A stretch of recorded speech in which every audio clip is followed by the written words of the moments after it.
Welcome back, folks. My name is Dan, your soon-to-be favorite reporter, and tonight we are going to get the final part of the very scary and intriguing glitter story. First, a short disclaimer. The letter we received contained a written part, the lady, and a series of photographs of the handwritten letter she received from the man. We have transcribed the photographs, and in this episode, we alter between the lady and the handwritten letter for dramatic effect. We all know why you are here, so I will stop talking now. The final part of the glitter story, let's go.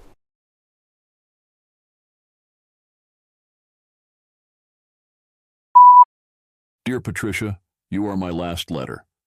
I have now written about what I know to several people in Congress, the Department of Justice, the Inspector General, and our own Governor Phil Murphy. My doctor and some rather unpleasant test results informed me that my time in this realm was up, and the hospital bed I have occupied for the last few days seems to agree. I'm closing my books, and you are now a part of this man's sentimental ritual after a life of secrecy. I write this letter to you because you made my days brighter and filled my nights with pleasant imaginations. Oh, Patricia, you made me so worried. When I found out that you were working in the special unit, my heart sunk to my stomach.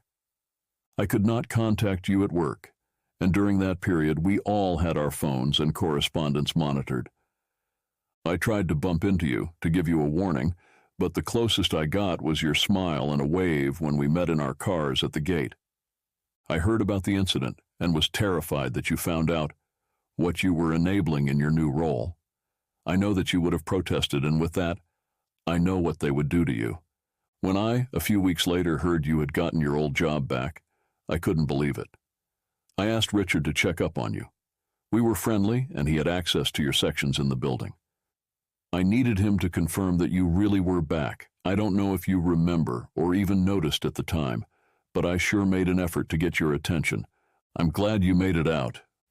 We were never a glitter company. We are an advanced materials and precision company. Our history goes back to the Manhattan Project in 1945. We solved the atomic bomb, and our accomplishments since then have not been less impactful. We are a manufacturer of impossible materials for the private military industry. We did nanomaterials long before '81, when the rest of the world just knew them in theory, and we produced the first electromagnetic metamaterials in '91, 14 years before the rest of the scientific community discovered how. And I want you to know that all of that is kosher. It's, let's say, in the realm of what is to be expected and accepted. The special project you were a part of was not. It was Monday morning, my second week, and I got in by 8. 2 hours after the morning team started. I got in my gear and stepped into the room with a, "Good morning, guys." And I could immediately tell that something was off. The whole first week was amazing. I have never met such great people. Kind, funny, focused, and straight-up loving. Like they all meditated for hours before work. They welcomed me with warmth, and I felt like I had more energy after a full day's work. It was great. But now, it was like walking into a funeral. I wondered what happened, and barely got a reply. I went up to one of them, and he just said, "I don't feel so good today," and looked away like he was ashamed. The others acted the same and said, "I wish I didn't have to do this," and "This is the worst thing I have ever felt," with something that looked like tears in their eyes behind their protective glasses. I asked if we should take a break and talk about it. They all shook their heads, and one of them said, "We're sorry. Please just let us do this." And they continued working. I just stood there. They all avoided eye contact, and what was a kind and funny chatter about sports, girlfriends, and fishing last week now was complete silence. I didn't know what to do. I went outside and called my manager to ask what had happened. Did they all get fired? As calm as always, he replied that the work has its ups and downs and that there was nothing to worry about as long as the work got done. "It will probably be better in a few days," he said. We got about 80 tanks, which is under our quota, and when I tried to pep talk them for tomorrow, they just stood there in silence, still in the gear, and all I got was an okay.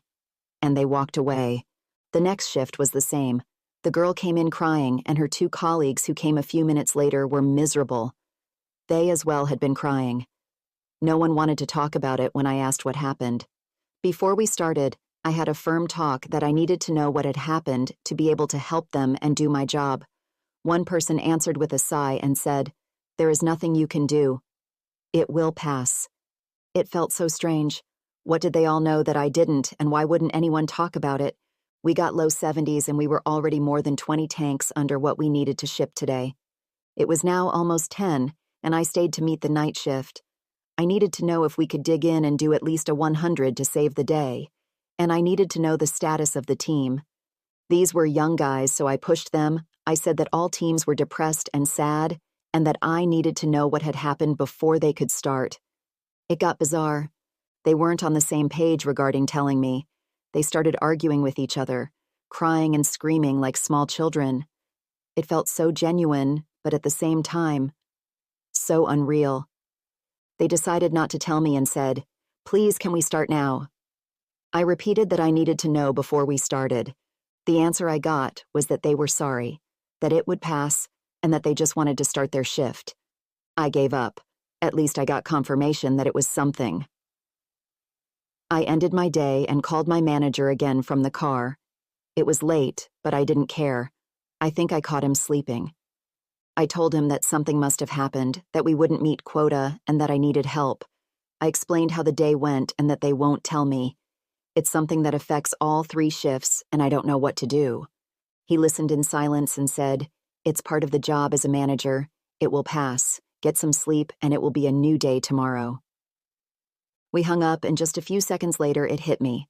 They all said the phrase, "It will pass." He knew. You see, Patricia, in 2010, we created another impossible material. We solved a problem for a pharmaceutical application owned by a military contractor. In short, we created a series of beautiful state-shifting polymer alloys, each with different light refraction indexes to make it match its different delivery mediums. The impossible part of the new material was that it inherently has a stable synthesis with dendrimers. Dendrimers are an amazing pharmaceutical invention, a self-assembling nanostructure that both enhances the bioavailability and delivers the intended drug to the exact right receptors in the body. Like small worker ants, carrying the needed molecules to the location in distress. They are fully hydrophilic, meaning they can make any drug solvable in water, and they keep both their structure and properties while being submerged in water at the same time. You could explain it as that our alloy is sticky for the dendrimers, and our world-class precision cutting skills let us create dry sheets, granules, glitter, or fine glitter of ready-to-deploy smart nano drug delivery systems. World-changing, of course, but just another Wednesday in our building. It's what we do. We don't know exactly when the trouble started. The client synthesizes the dendrimers and can change their properties and payload molecules at their discretion. We just do the final assembly. Dendrimers to our alloy, and the alloy precision cut to anything from large sheets to fine glitter smaller than 1/10 of a millimeter. In other words, we don't know what properties and molecules each production batch has. It could be a cure for cancer, it could be the world's most effective Advil, or something way more nefarious. And soon we understood that it was the last alternative. It was nefarious. I kept my head down. The teams were miserable, and it was starting to get to me. I tried to figure it out, but I got nowhere. We missed our quotas on Tuesday, Wednesday, and Thursday. Now it was Friday, and when I arrived, I heard chatter. They were talking again. I got geared up and said good morning, and they replied. There was hope. I couldn't help myself, so I said, "Has it passed now?" And they said, "It will pass now," and I swear I saw smiles and hopeful eyes behind the goggles. They skipped their lunch break, which was unusual, and by noon, there was a stir. It started as a frantic discussion and quickly became loud screaming from the room. I rushed to get my gear on, and when I got in, they were panicked and crying. What happened? Is anybody hurt? There were 2 things I could filter out from the screaming and crying. They didn't change it. And, oh shit, we are going to die. I wasn't able to make contact with any of them. I even took them by their arms and shook them to get their attention. Nothing. It was like they had mentally collapsed into themselves and could not cope with whatever it was that happened. I called my manager again. His reply was out of character. Instead of a calm voice telling me not to worry, he said, "Oh, that's not good. I'll be right there." 3 minutes later, he arrived at the door next to the flush docks, and as soon as he got in, he opened a locked metal box on the wall and entered a code. A short beep was heard, and locking sounds were heard thumping throughout the echoing building. Tall, slim, perfect suit. He stood still with his arms swinging down his sides, like he was trying to gain momentum. He spoke. He said that he is very grateful for what I have done for the company over the last 3 weeks, and that it was not fair of him to put me in this situation. The situation wasn't supposed to happen anymore, but now it had, and this was not included in my responsibilities as an interim manager. He said that I now should go home, and that we would meet again in his office on Monday morning to arrange it so that I could go back to my regular job, that my customers surely miss me, and that I, for the company's sake, did not divulge this incident to anyone outside management. He ushered me to the changing rooms, asked me to get ready to leave, and that he would be standing outside. It was like a dream. I felt completely disoriented. I got out of my gear, and when I walked back out, there he was, standing in the exact spot I left him in. "Great," he said with a stiff smile. "Now get home to the family and we'll meet first thing Monday morning." He led me to the exit, opened the door with his card and said, "We're sorry, you did great." He closed the heavy metal door and I could hear the extra lock thump hard behind me. The client specified what security and protection controls that were needed for production. They designed and paid for the packaging facilities. That's the room within a room you were working in. So out of curiosity and to protect ourselves, we created a security protocol to screen each batch of dendrimers that was sent to us. We didn't understand it at first, well, maybe because we were expecting some dangerous payloads, and what we found was a weak combination of 5-HTP, POMC, and L-DOPA. It was a smart, happy drug. The dendrimers attached to the receptors triggering the body to produce a, we assumed, fine-tuned mix of serotonin, endorphins, and dopamine. With the excuse of being scientists, we tested it on ourselves. It was weak and had extended release, so it did a little but for a long time. It was nice. We continued to screen all new batches, and soon a pattern emerged. A very nefarious pattern, something that has been tormenting me for the last years, and I haven't felt peace as I do now. My letters are sent out, and now everyone will know.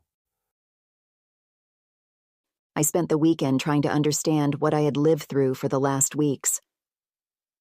Then Monday came, and we sat in my manager's office. He said that he had talked to the board and that he needed me to read and sign some documents. It was an NDA saying I wasn't allowed to talk about anything from the last 3 weeks, and that I would receive full payment for the full 6 months on top of my ordinary salary. I got to go back to the job I loved and would get a lot of money.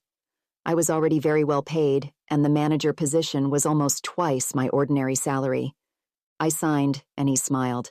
He said, "Thank you, and for your information, the ordinary manager of the wing got back early, and that's why you are back here." I went back to my desk, got hugs from my colleagues who were happy I was back, and continued on with my life. It's been with me, of course, but life happens, and within a year I rarely thought about it anymore. Until last week, when I got the letter.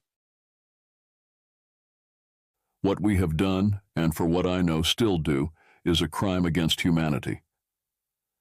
The payloads in all the batches have a common theme. They all disrupt the normal hormone levels in the body and can program anyone to feel anything. It dictates how people feel and ultimately how they act. The incident you somehow got out of occurred when we got new batches. The new batch was a SAD batch with payloads to completely block serotonin and estrogen production. There were more and more complex structures in the later batches, but we can't identify the payloads. We had and still have an ongoing problem with the use of the product among the teams. We told the contractor that we need to enclose the packing process and fully automate it, but they won't do it. I think they are using our personnel as test subjects. When a new batch comes in, it can change the product from a happy drug to a dark and destructive self-inflicting drug. And when the teams are using the product, the batch they are handling is in complete control of their state. A few days with a powerful, happy-focused batch turns to a sad batch, then to a happy batch again, and suddenly an angry batch. People don't last long in those teams. It must be hell on earth. The drugs, the design, and the intended use are all on the contractor. But we made mass distribution possible. Want happy people? Spray the skies or fill the drinking water with happy hormones.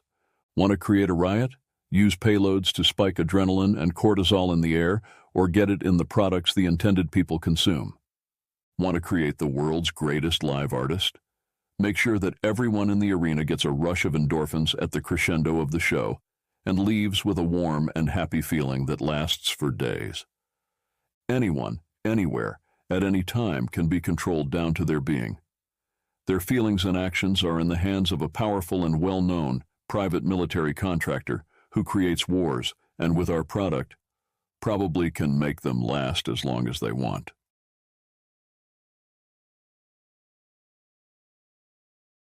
Okay, folks, wow, that's a scary story if I ever heard one. Please share this story far and wide. I think it needs to be heard, and make sure to click that subscribe button not to miss out on more real-world strangeness and disclosure. Have a good night, folks. Thank you for listening. I need a drink right now. Do we have martinis?